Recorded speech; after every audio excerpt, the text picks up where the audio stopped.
Jessica, hari ini kita mau belajar tentang tegangan permukaan ya. Oke, Miss. Kita belajar tentang tegangan permukaan. Sebelum aku mulai jelasin, kamu tahu nggak tegangan permukaan itu apa? Aku nggak tahu tegangan permukaan itu apa, soalnya aku belum belajar sama sekali. Jadi aku kasih tahu secara umum ya, tegangan permukaan adalah sifat tegangan permukaan air. Kalau menurut para ahli itu, tegangan permukaan itu apa ya, Miss? Aku kasih contoh salah satunya ya, yaitu dari Dudi Idrajit tahun 2009 yang mendefinisikan tegangan permukaan sebagai kecenderungan permukaan zat cair untuk berkontraksi atau mengerut. Selain itu, tegangan permukaan dapat juga diartikan sebagai usaha setiap satuan luas.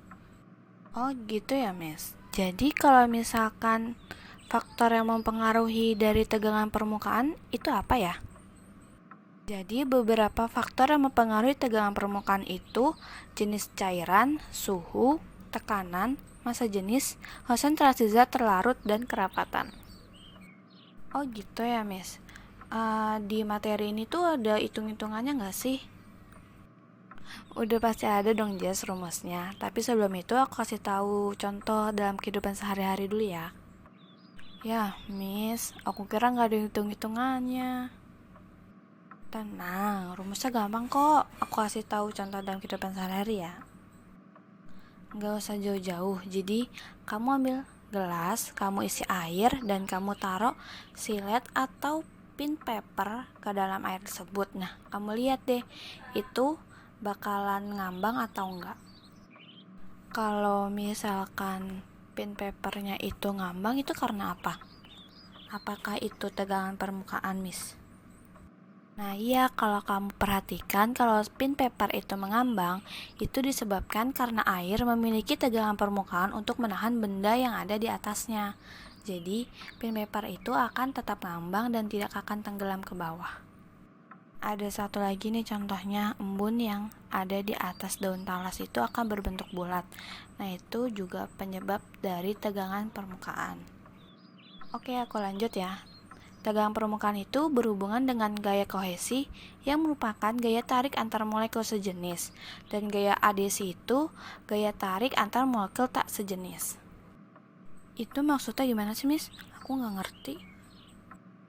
Kayak yang aku bilang tadi, Jess, gaya kohesi itu gaya tarik antara molekul sejenis, sedangkan gaya adhesi itu gaya tarik molekul tak sejenis. Nah, misalkan gaya kohesi lebih kecil daripada gaya adhesi itu nanti akan berbentuk cekung. Contohnya itu di tabung reaksi yang berisi air. Kenapa bisa kayak gitu? Karena di sini airnya bersifat cair dan tabung reaksinya bersifat padat. Akan beda lagi kalau gaya kohesi lebih besar daripada gaya adhesi. Di sana akan berbentuk cembung. Contohnya itu tabung reaksi yang berisi air raksa. Walaupun air raksa di situ cairan, namun cairan ini bersifatnya padat. Jadi gaya kohesinya akan lebih besar daripada gaya adhesi.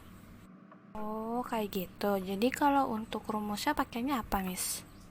Di sini rumus tegangan permukaan itu gaya tarik permukaan dibagi sama panjang permukaan, yang dimana gaya tarik permukaan itu satuannya Newton dan panjang permukaannya itu satuannya meter, sedangkan tegangan permukaan sendiri itu satuannya Newton per meter. Contoh soalnya dong, Miss, yang gampang aja biar aku bisa ngerti. Aku kasih satu contoh soal, tongkat besi dengan panjang 3 meter mengambang di permukaan air sungai dengan tegangan permukaan air sebesar 0,9 Newton per meter. Coba kamu cari gaya tarik permukaan pada tongkat tersebut.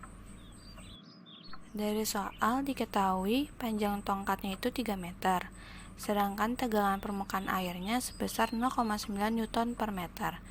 Kita di sini mencari gaya tarik permukaan. Rumus awal itu tegangan permukaan sama dengan gaya tarik dibagi panjang permukaan.